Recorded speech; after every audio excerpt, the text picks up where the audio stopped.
Loi numéro 2. Ne vous fiez pas à vos amis, utilisez vos ennemis.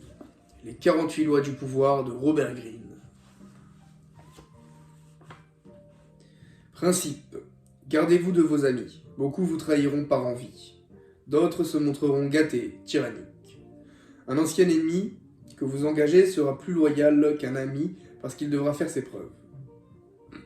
En fait, vous avez plus à craindre de vos amis que de vos ennemis. Si vous n'avez pas d'ennemis, trouvez le moyen de vous en faire. Violation de la loi. Au milieu du IXe siècle, un jeune homme monta sur le trône de l'Empire byzantin sous le nom de Michel III. Sa mère, l'impératrice Théodora, était enfermée dans un couvent, et l'amant de celle-ci, Théoctisos, Michel l'avait fait assassiner. La conspiration réunie pour déposer Théodora et couronner Michel comptait un oncle de Michel, Bardas, un homme intelligent et ambitieux. Michel, alors jeune et inexpérimenté, était entouré d'intrigants, criminels, de débauchés. En cette période troublée, il avait besoin d'un conseiller de confiance. Il choisit son favori, Basile. Celui-ci n'avait l'expérience ni des affaires politiques ni du gouvernement.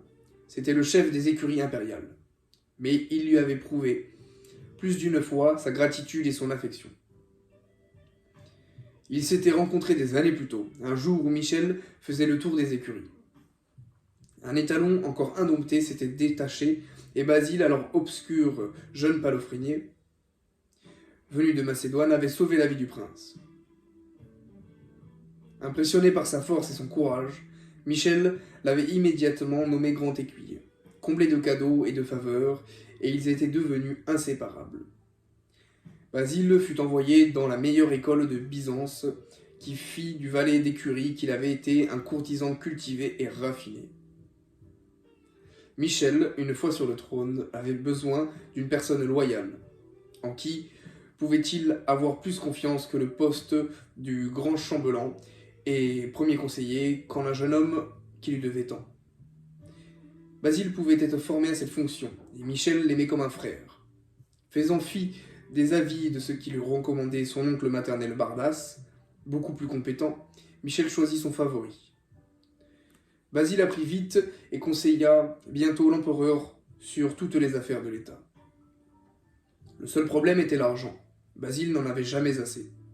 Au contact de sa splendide cour byzantine, il devenait de plus en plus cupide et avide des avantages du pouvoir.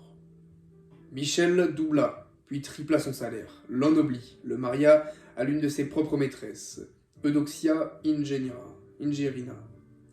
Un ami aussi sincère, un conseiller aussi sûr n'avait pas de prix. Mais les ennuis allaient commencer. Bardas était alors à la tête de l'armée.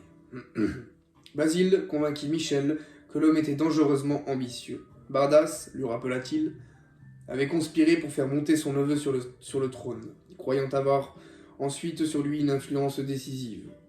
Il pouvait conspirer à nouveau, cette fois pour s'en débarrasser et prendre lui-même le pouvoir. Basile instilla ainsi chez l'empereur le poison du doute et obtint d'assassiner Bardas. À la faveur de grands jeux équestres, Basile se rapprocha de son rival dans la mêlée et le frappa à mort. Peu après, sous couvert de garder le contrôle du royaume et de réprimer les éventuelles rébellions, Basile demanda à remplacer Bardas à la tête de l'armée. Cela lui fut accordé. Le pouvoir et les richesses de Basile allèrent croissant. Et quelques années plus tard, Michel, qui reconnaissait des difficultés financières à cause de son train de vie extravagant, lui demanda le remboursement de ses dettes. À sa grande stupéfaction, Basile refusa. Et devant son impudence, Michel ouvrit soudain les yeux. L'ancien valet d'écurie avait plus d'argent, plus d'alliés dans l'armée et le gouvernement, et, de fait, plus de pouvoir que l'empereur lui-même. Quelques semaines plus tard, après une nuit de beuverie, Michel se réveilla entouré de soldats. Basile était parmi eux. Ils le frappèrent à mort.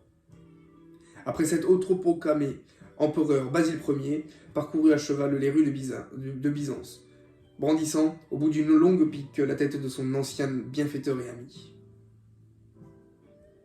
Interprétation. Michel III avait misé son avenir sur la gratitude que Basile aurait dû éprouver pour lui.